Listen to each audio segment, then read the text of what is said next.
আপনাকে বিএনপি দিবেন ফেরত যাওয়ার কোনো সুযোগ আছে কিনা আপনার? এখন পর্যন্ত না।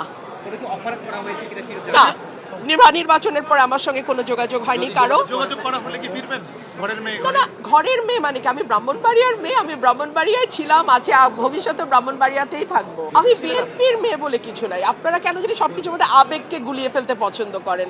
আমি একটা দলের সমর্থক ছিলাম এবং আমি দেশ এবং মানুষের পক্ষে কথা বলেছি সেই দলের হয়ে।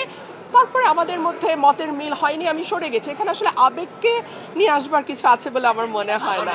এই লড়াইটা আমার খুবই খুবই কঠিন ছিল ন্যাচারালি, বিকজ একজন স্বতন্ত্র প্রার্থী একটা দলের জোয়ারের বিপক্ষে দাঁড়িয়ে ভোট করা, ডেফিনেটলি এটা কঠিন ছিল এবং আমাকে নানানভাবে চেষ্টা করা হয়েছে সর্বশক্তি দিয়ে যাতে আমি হেরে যাই, বিকজ এটা একটা ইগো প্রবলেম হয়ে দাঁড়িয়েছিল যে দলের চেয়ে ব্যক্তির ইমেজ কেন বেটার হবে।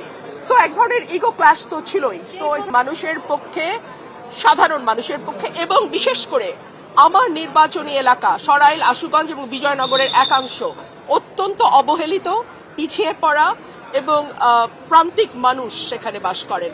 তাদের ভাগ্য এবং জীবন মান উন্নয়নে আমি সর্বাত্মকভাবে কাজ করব। এটা তো আপনাদের উচিত বড় বড় দলের বড় বড় নেতাদের প্রশ্ন করা যে ওনারা কেন 0%, 3% এরকম করে নমিনেশন দেন। এই প্রশ্নটা বরং তাদেরকে করেন